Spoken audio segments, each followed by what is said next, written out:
Hey, Slutty Crusaders, America's the greatest country in the world. Thanks for being here. We got to give an update on the California governor recall race. I live here in San Diego. Obviously, it's a big deal here, but it's a big deal wherever you are, because if Gavin Newsom gets recalled on September 14th, Tuesday, that's going to send shockwaves across the country to all the blue governors that say, you will be next. You've gone too far. Look what even the people of California did to their governor. You think you're safe?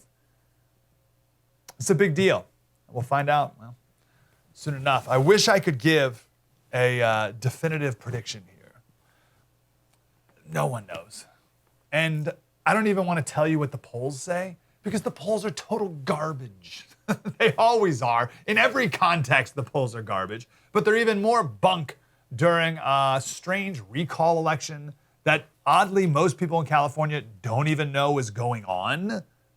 That's a weird thing that people don't want to accept. If I walk down the street, if I went to like the mall or the grocery store and I asked 10 people, what are you going to do with the recall? 8 or 9 of them will have no idea what I'm even talking about. So like, how do you poll that? And then any poll will be even more meaningless because ballots are mailed out to everyone. No matter what state you live in, no matter all registered voters, all these people on Twitter who live all over the country are getting California ballots. They're like, I haven't lived in California in 10 years, and they're still getting ballots. So how do you poll that? So polls are useless. Elections used to be which candidate can get the most votes. That's what elections used to be. Which candidate can get the most votes? Today, in California at least, elections are about which campaign can collect the most ballots. You see the difference there? It used to be which candidate can get the most votes. Now it's which campaign can collect the most ballots, because they're all just thrown out there like a game of Pokemon Go or something. There's ballots everywhere. And whoever can collect the most, your campaign wins. So people of California, we've got a couple days left to steal as many ballots as they can. So the polls are meaningless. I don't even want to sway you in one way or the other. I don't want to give you too much hope. I don't want to give you too much despair over any meaningless poll. And the fact that you want one so bad, at least I want a poll so badly. I want to find a poll. It just proves how deep our desire is for certainty.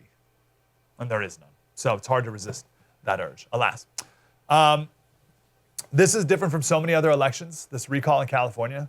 But Newsom's sweating. That's for sure. He's sweating. He's out there campaigning. Oh, Gavin Newsom campaigning across California, bringing in the big guns. The absolute big guns like Kamala, the least liked politician ever. Truly ever. Probably, I'd say even more disliked than Hillary, because at least some people really did like Hillary, right? They really, really liked her. Some people, like my mom, who really, really like Hillary. And then there's some people who really, really hate her. But no one likes Kamala, right? She's literally, there's some recent polls, she was literally the least liked vice president since they've started tracking this in 1993. She's more disliked than Dick Cheney. Dick Cheney, the Halliburton CEO, War for Oil, Darth Vader, Dick Cheney, was more liked than Kamala Harris. So Newsom brought in Kamala for some reason. And also, to really liven things up, Elizabeth Warren. Those are his two big guns that he brought in. Kamala and Elizabeth Warren. The big problem for Newsom is the Hispanic vote here in California. Hispanics are a plurality of Californians. Not the majority, but a plurality, like 46% or something. But the 30% of registered voters are Hispanic. Here's what the New York Times said. They said, the very Latino voters he's relying on appear to be disengaged and ambivalent about the prospect of him being ousted from office. So most of these Hispanics, they're just not voting at all, which is fine. I'll take that. It'd be better if they voted to recall him, of course, but not voting is acceptable too. For many Latino voters, the mixed feelings stem from a continued struggle with the pandemic. For others, there's a deep disconnect with the Democratic Party and Mr. Newsom himself, a multimillionaire Napa Valley winery owner, whom they view as aloof and distant. Yeah, no kidding. Listen, Gavin Newsom is filthy rich. He's a white trust fund baby, which is fine, I don't care. But every politician does this, oh, I'm from humble beginnings shtick. and Gavin Newsom does it as well. By the way, Larry Elder, was born actually poor in South Central LA. Gavin Newsom's dad was the lawyer for the Getty oil family. All right. So Newsom does this whole, oh, my single mom had it so tough. We went Christmases without any presents, like he's Tiny Tim or something. Oh, I remember we had but a tiny goose on Christmas morning. His dad was the lawyer for Getty Oil. Newsom's loaded. His first winery business was entirely funded by the Getty family. The Getty heirs are like his extended family. And he's super close, of course, with all the other big money in San Francisco politics, which is fine. I don't care, whatever. But don't give me this poor kid bootstrap story. And Hispanic voters see right through it. Oh, we got but a goose. New York Times, the pandemic has further entrenched inequality statewide, deepened the anger over the pervasive class divide that Mr. Newsom's wealth only highlights. You think? So one woman that they talked about, one Hispanic woman in Los Angeles, she said, I got my ballot and I tossed it in the trash. And this is such an interesting line. She said, I don't feel that I would be fair. I don't think I'd be fair. Weird. What a weird thing to say. I don't think I'd be fair as I'm voting. What do you mean fair? Fair to who? Do you want Gavin Newsom to be governor or not? Yes, you do. No, you don't. That's as simple as that can be. So you don't think you'd be fair. Who are you afraid you'd be unfair to? Right? I've never heard anyone say that. I've certainly never thought anything like that when it comes to an election. I don't think I'd be fair. I'm sorry, I can't vote. I don't think I'd be fair. Do you like him or not? I don't. So I think what she's really saying there, this Hispanic voter in LA, is that she does not want to betray the Democratic Party by actively voting against it. People feel so tied to their tribe that she doesn't like Newsom. But she's not going to vote to get rid of him because that would be betraying my tribe. So it's better just hands off. I'm just not going to, if I just don't vote, then that'll, at least I'll be fair. Weird, right? Does that make sense? That's the only thing I can think of because that's such a weird sentence. She has such a deep loyalty, or she feels like she needs to have loyalty to the party, but clearly doesn't want to. I don't know why you don't really just take a stand against Newsom. It's secret ballot. But still not voting at all, she can maintain her innocence in it all. It's very weird. A little backstory, if relevant or not, whatever. The loyalty that Hispanics feel to the Democratic Party, in California at least, it goes back to 1994. We passed this proposition, Prop 187 in California. 59% of the state voted for this. Every single county, I think we got a county map here, every single county in California voted for this, those except for those around San Francisco. So what's Prop 187? Even LA, even Los Angeles voted for this. Prop 187 would have banned or did ban illegal immigrants from using the hospitals, except for the emergency room. It banned illegal immigrants from going to public school. It banned illegal immigrants from getting any welfare or any other public services at all. It banned illegal immigrants from California. And it passed a little under 30 years ago, 59%. 59% of Californians wanted to ban illegal immigrants. Isn't that amazing? You wouldn't get 30% to do that today. So that's always cited as the reason why Hispanics in California don't vote for Republicans anymore. But that was a long time ago.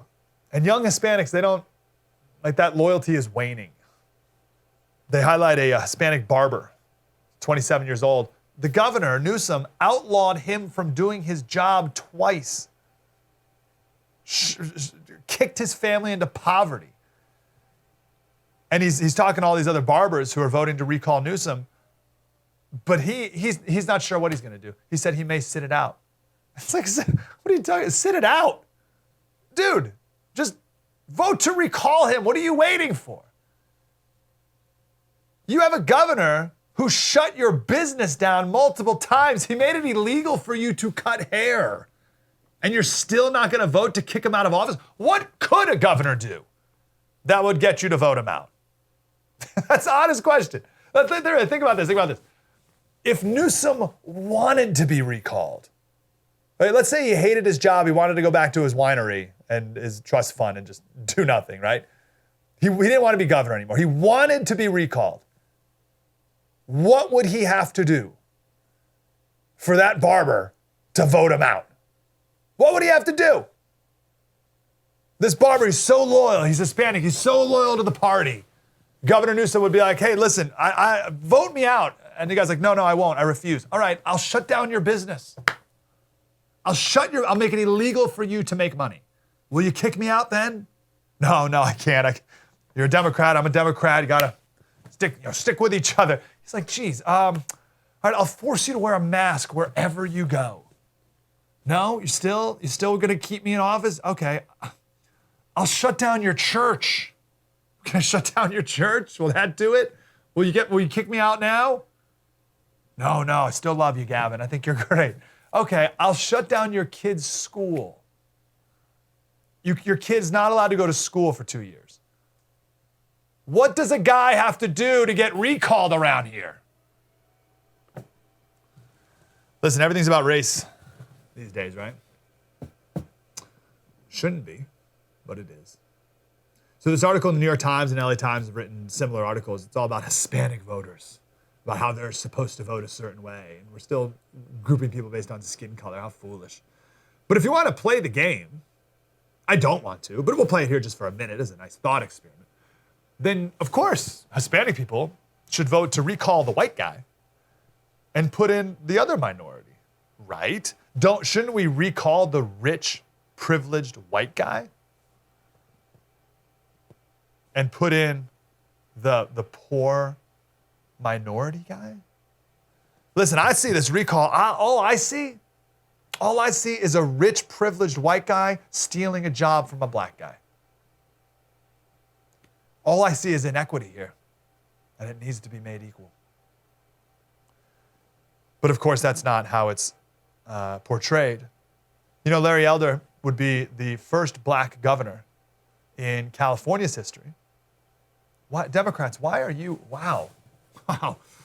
Democratic voters, pretty racist. Denying a black man a position of authority. I, for one, am for that. I'm for a black person being in this very important job. I don't know why Democrats are so against it. So it's that.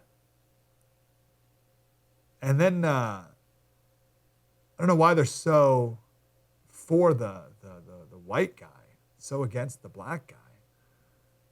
Instead, Larry Elder walks down the street and gets eggs thrown at him from a protester wearing, as you see here, a gorilla mask.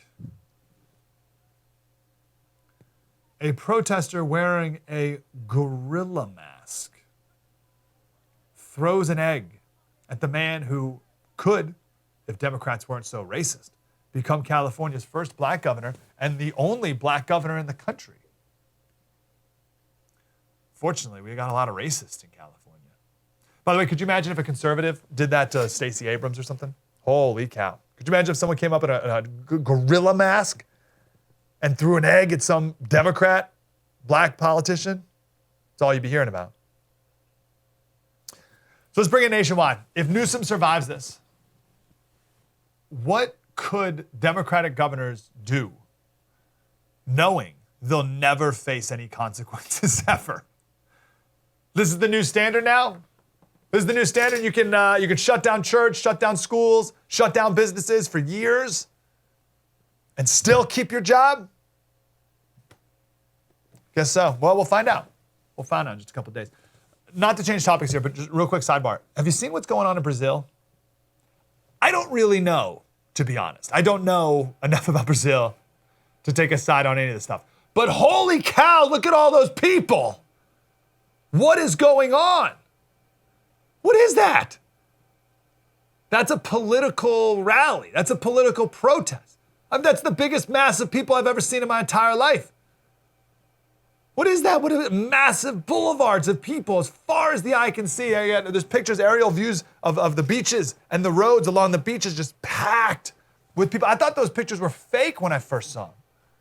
Many, millions of people lined up. And again, I don't really know what's going on here, but it seems like my understanding is all those people support their president. They have like a Trump-like guy who's president right now. So those are supporters of the president. And we don't have time to go to it all. Really, I don't even know what's going on.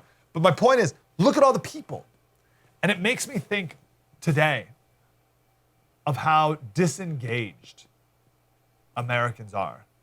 You're not. You're paying attention. You're watching this show right now, right? Most people aren't.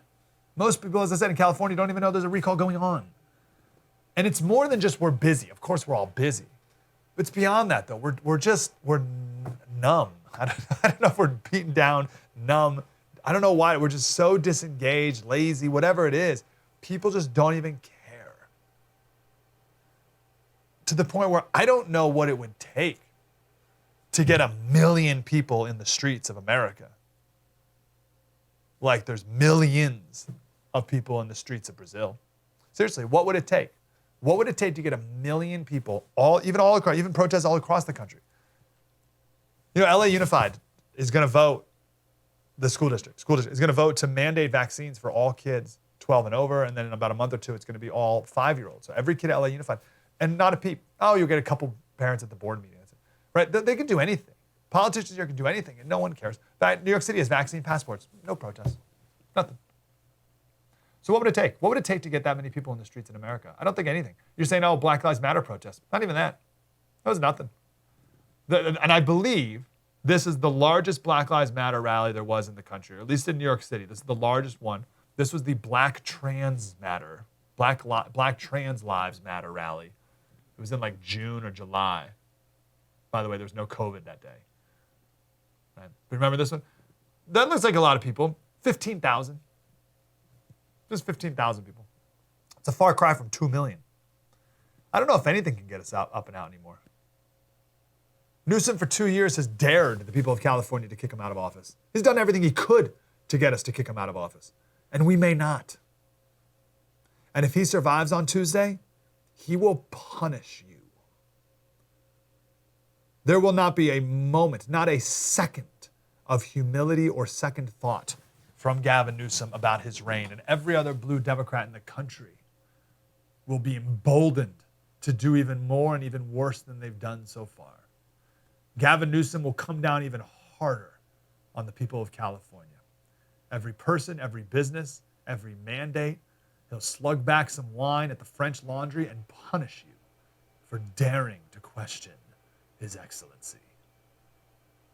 We'll find out soon. Coming up next, I want to talk about this feminist garbage movie that they're pushing on you. Do it next. True story. Mike Slater. Spread the word.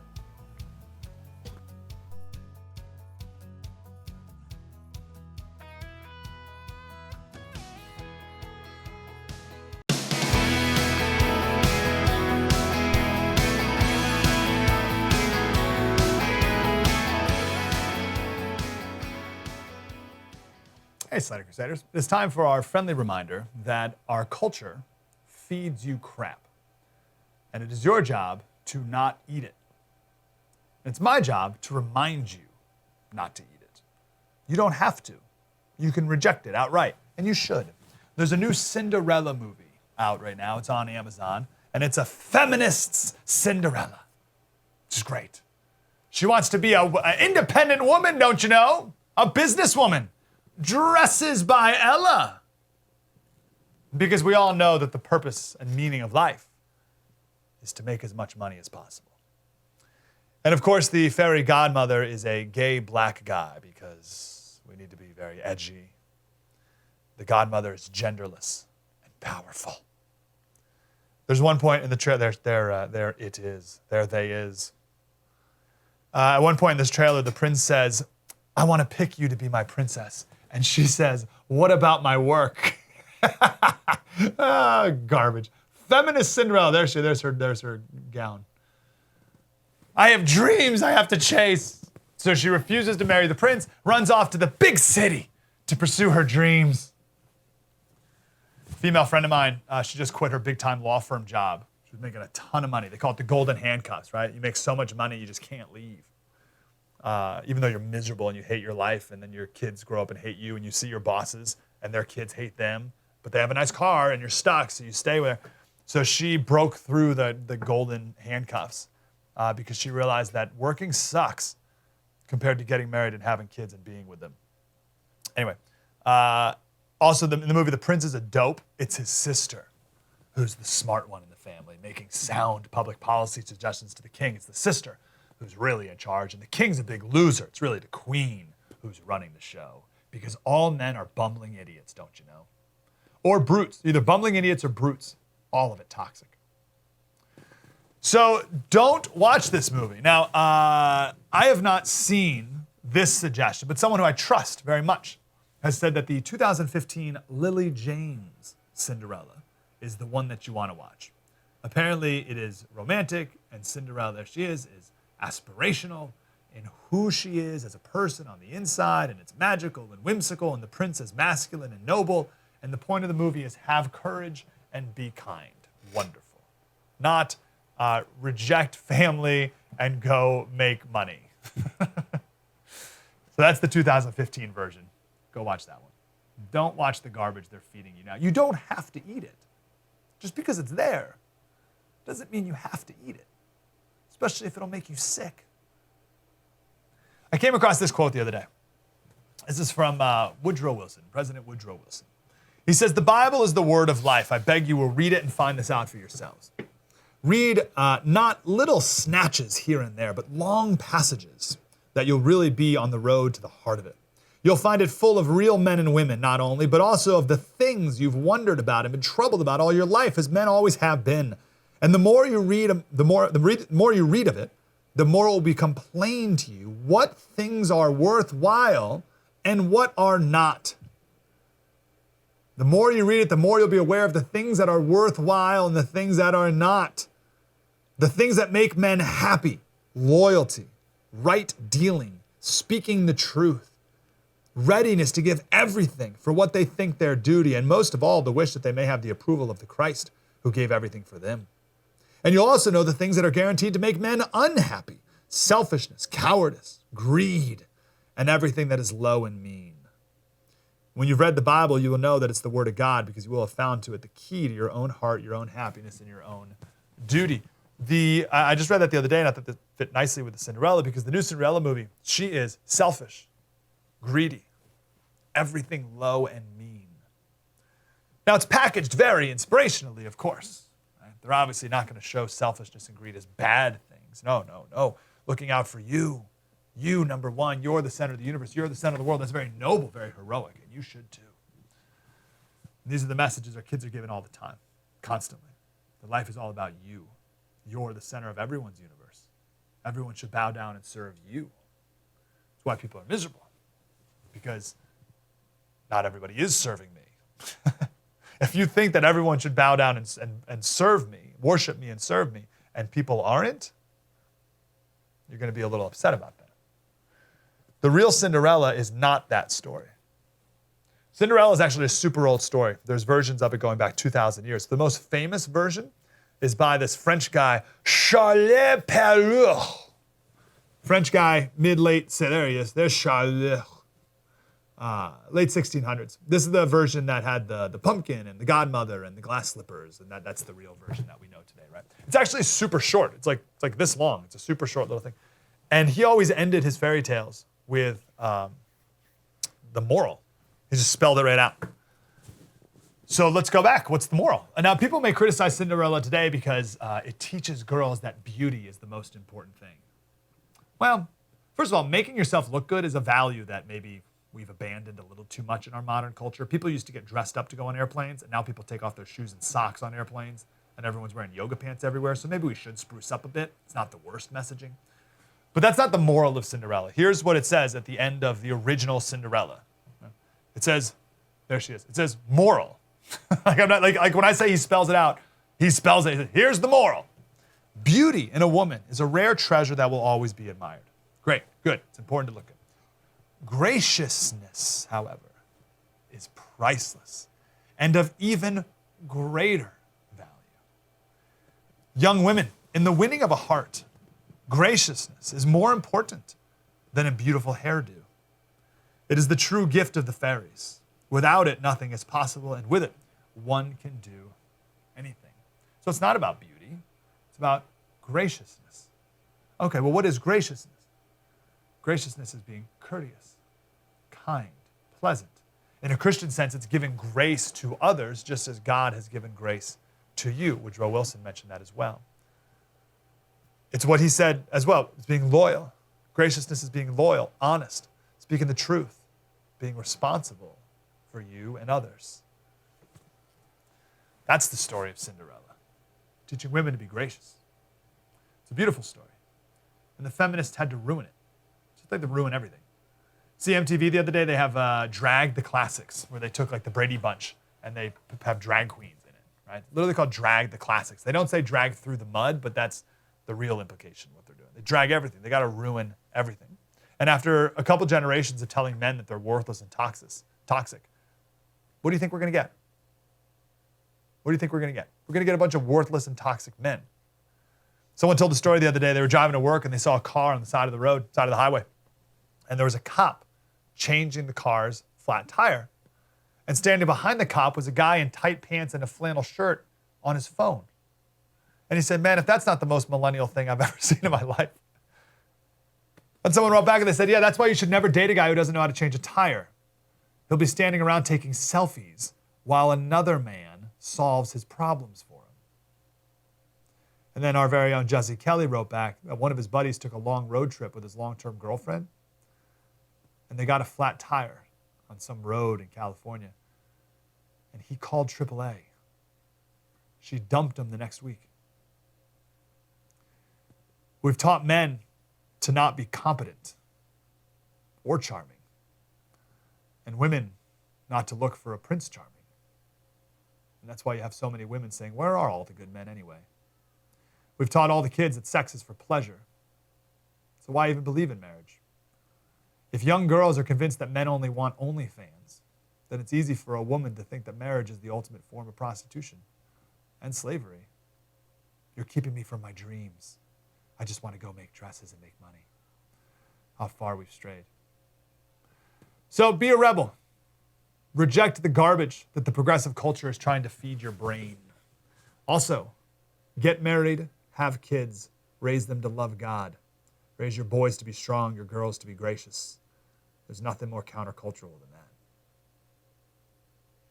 There's a new book out by Vince Flynn. It's called Enemy at the Gates, a Mitch Rapp thriller. CIA counter-terrorist agent Mitch Rapp. These 13 of Flynn's political thrillers now have featured this character, and all of Flynn's novels are New York Times bestsellers. So pretty safe to say this is going to be another great one. Enemy at the Gates.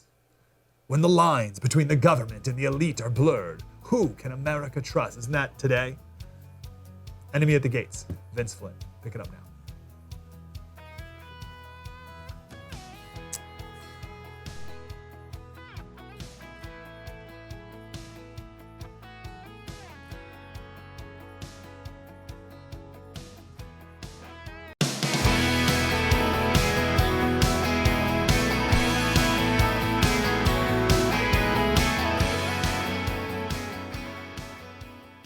Crusaders, thanks for being here. Last couple of weeks, we've mused a bit here and there about the question, will we ever have a general die, be killed in the front line of battle again in America? Will that ever happen again? And the answer is probably no. And that's not a good thing. I want to dive a little deeper into that and some other big picture questions with Jonathan Emord. He's a constitutional lawyer, and he wrote a book called The Authoritarians, The Assault on Individual Liberty, the Constitution, and Free Enterprise from the 19th Century to the President. He wrote a great article in PJ Media, When the Cowardly Command the Courageous. Mr. Emord, how are you, sir? Great. Good to be with you. Grateful you're here. Let's define cowardly. Start there. Who are the cowards, but what is cowardice? Cowardice is dishonor, dishonorable conduct. You would say that someone who was AWOL was dishonorable and lacked courage. You would say that someone who commanded individuals to engage in a dishonorable withdrawal or to abandon their fellows in the field was lacking in courage, because we have a certain moral precept that governs our behavior, and that is that we love our country. We ask of our soldiers that they honor their country by putting their lives on the line. And when they perform so ably in defense of our nation, the very minimum they are owed by their commanders is honor, defense of their honor. They ask nothing more. And so when Biden unilaterally withdrew all the forces, leaving behind Americans, our allies, and the special immigrant visa holders, he dishonored the troops. He dishonored them. And he's the commander-in-chief, after all, and must uphold their honor. But they view this as humiliating. When they have to abandon their mission in a hurry and cut and run, they view that as dishonorable. And it hurts them fundamentally, because they have been willing to die for their country. And the failure of the commander-in-chief to understand that, and the complicity of the chairman of the Joint Chiefs, Milley, and the CENTCOM commander, McKenzie, and Jake Sullivan, the National Security Advisor, the Secretary of Defense, Lloyd Austin, all of them were complicit. They understood, they knew well from their military career that they were asking troops to cut and run. They knew they were leaving their weapons in the field. They knew that they were heading out on a rapid basis, and that this would hurt them. They knew this. They knew that this would disgrace our country. It would disgrace our soldiers. So that is cowardly conduct. That is cowardice in the face of battle. I don't mean to interrupt. Go ahead.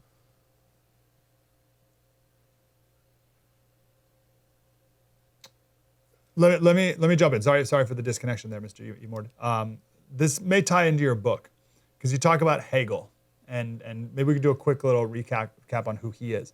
But I wonder, because I want to get to the root of where this dishonor comes from, or where the lack of honor, where the lack of even accountability that the American people have. Like, we don't even speak in these terms anymore, is what I'm trying to say. We don't even have this concept of honor that we can articulate clearly in our culture, and that's a big problem. So what are like the philosophical roots of that?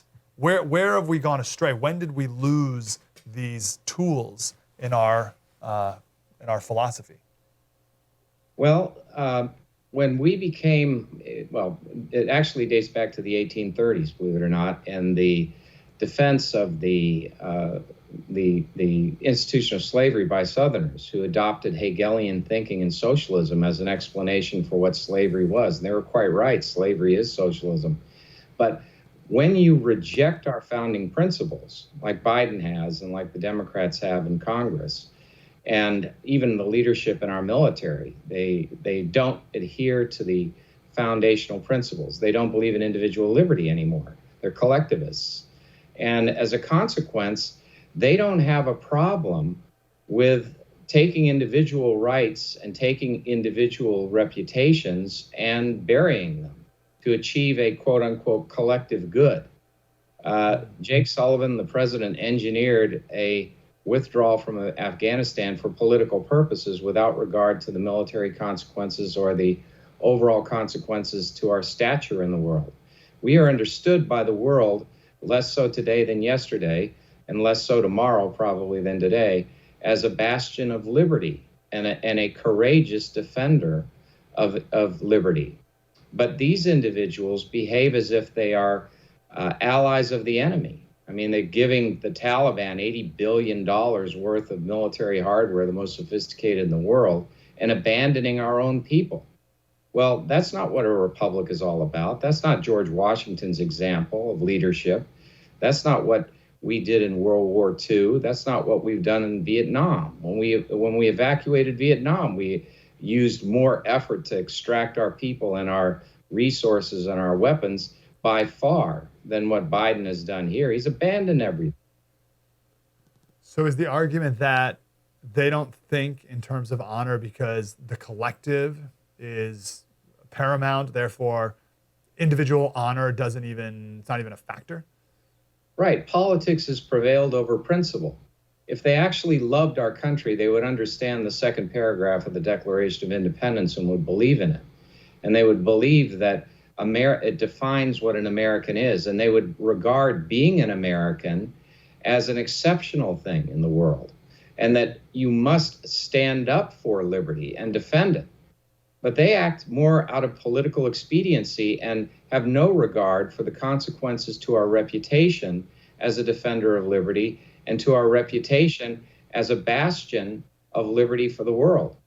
Who is going to trust us to defend liberty after this? Who is going to, what troop, what American soldier is going to go into battle not paranoid about whether or not his commanders are going to cause him to dishonor his country or even abandon him in the field? That's a lasting consequence. That is horrific to think. Our friend James Lindsay, he often writes that Hegel is like the root of all bad things today. We don't have a lot of time here, but what do we need to know about that guy and the roots of the philosophy that we see today in America? And in your book, The Authoritarians, what did he do that led us to where we are? Well, Hegelian socialism is really the socialism that operates today, and predominates in Congress. This notion of collectivism, that individual rights don't matter. That's what critical race theory is all about, the collective, the notion that you can group people based on race and so forth. But Hegel, people don't realize, but Hegel was Karl Marx's teacher. He was his professor. Marx simply grew communism out of Hegelian philosophy, and so it's a natural evolution to communism. This notion of the collective destroys individual merit, destroys respect for individuals, and leads inevitably to a crushing of character in the soul, because it no longer matters if you're exceptional individually. It no longer matters what you do as an individual. All that matters is your service to the state. Hegel taught the greatest achievement for man was to be a loyal servant of the state. And as a consequence, he destroyed this concept of individuality. He hated all of our founding principles. He rejected Lockean concepts upon which those principles are based. He attacked the second treatise on government by John Locke, and he said that instead, we are a people that derive our rights from the state, not from God. Locke, of course, believed that from God. I'm totally with you, obviously. How do you combine that with also our culture of flaming narcissism, where everyone's the center of their own universe, which is like hyper individuality in its own weird way? How can both of those things be true? I think they are both true. How are they both true? Well, it's interesting because capitalism is actually a very altruistic thing. I think, to paraphrase Adam Smith, that you don't derive your bread from the benevolence of the butcher, but from his self-interest. And self-interest actually, strangely enough, leads to the greatest enhancement to the standard of living of everyone.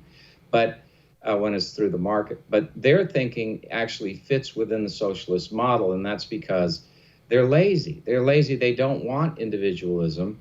They want everything for themselves. They have this naive conception that if they take from the rich and redistribute it, everyone will be rich. Yet when you take from the rich and redistribute it, everybody is poor, even the rich. You destroy the very engine of productivity and innovation.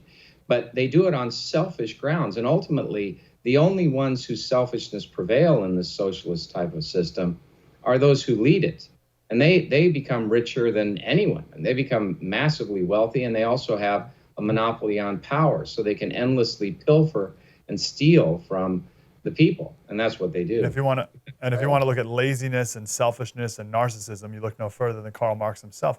I'm giving you a tough task in 30 seconds. How do we rebuild our own individual courage? Well, it's a very difficult thing to do, but I would say this, that the American people are sick of this Biden administration, and I think we may have reached a tipping point. But as far as the next generation is concerned, we had better get to work at destroying critical race theory and making it illegal to teach in our schools, or we may lose generations to these false ideas, socialism. Jonathan Emord, The Authoritarians, their assault on individual liberty, the Constitution, free enterprise from the 19th century to the present. Jonathan, wonderful to talk to you, sir. Thank you for your insight. Thank you, sir. Thank you. I love talking about this stuff. Super important to know the roots of where we are right now so we can strike these problems at the root, not just hack at the branches. True story. Mike Slater, spread the word.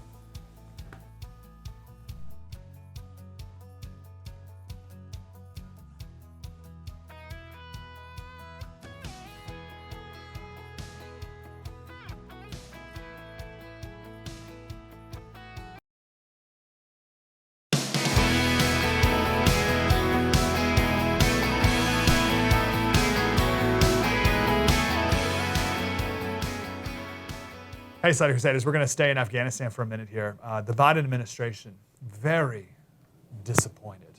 Oh, so disappointed that the Taliban is not being inclusive enough in their government. There's just not enough menstruating people and vulva owners in the Taliban government. And they're very, very upset and shocked that the Taliban is not inclusive enough of women. Arielle del Turco is here. She's the assistant director of the Center for Religious Liberty at the Family Research Council. Arielle, how are you? Great, nice to be with you. Good to talk to you. Let's talk last 20 years for women in Afghanistan. Listen, no America, but leaps and bounds more than women have ever had in Afghanistan, right? Yeah, I mean, the last 20 years, not ideal. Women faced a lot of cultural challenges, but really they had the opportunity to go to school, get an education, even go to college, have careers. None of that was available under the Taliban in the 90s, and really women are looking at the erasure of all of that. I mean, careers are going to be over. For girls who grew up in the last 20 years, young women in their 20s and teens, I mean, they're looking at a very dire future that they weren't faced with just a few months ago. It's amazing. And we're not going to harp on this, but there's political people who are saying it's just like women in Texas. It's just the same. Women in Texas and women in Afghanistan, they're the same thing. It's like, wow, you people have no clue what's going on in Afghanistan.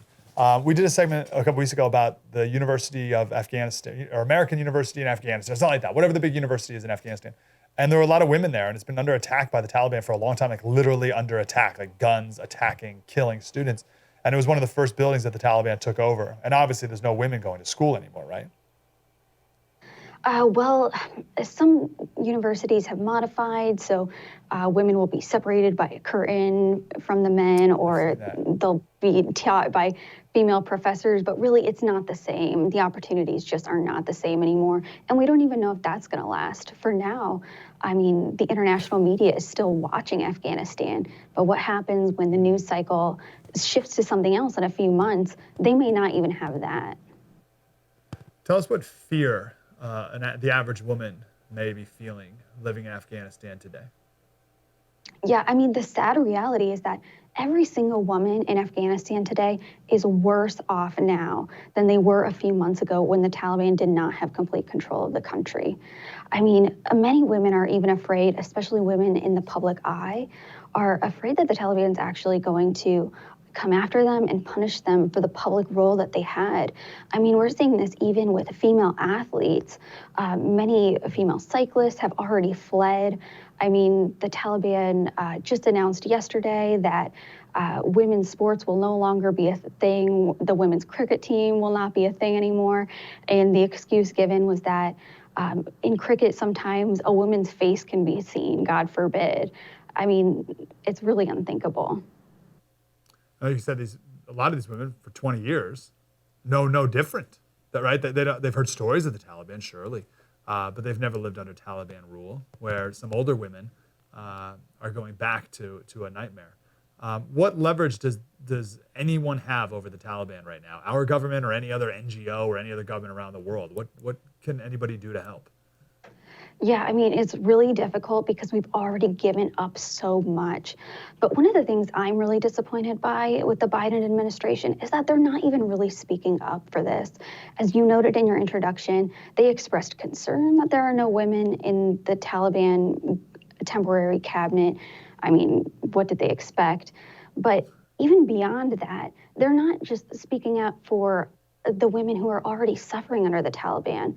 It was recently reported that one policewoman, she was 8 months pregnant in Afghanistan, was murdered by the Taliban.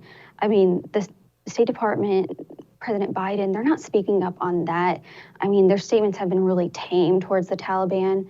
It's really sad because women in Afghanistan now, they've basically been relegated no voice.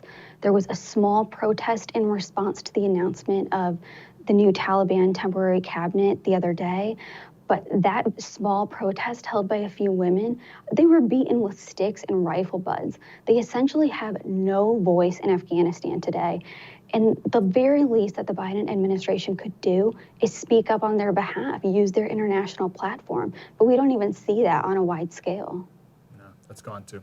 And I remember one of the first things they did, or any people did, when the Taliban took over, is they went down the streets and they covered up like advertisements of women in front of stores, and because that's just not allowed anymore. Arielle Del Turco from the Family Research Council. Thank you, ma'am. Appreciate you. Thank you for having me. Have a wonderful day. Women complaining about being a woman in America. Give me a break. Coming up tomorrow is our 9/11 special. We're going to talk about inspiration, wonderful stories that will make you cry, tears of inspiration and joy. I'll do that tomorrow. Spread the word.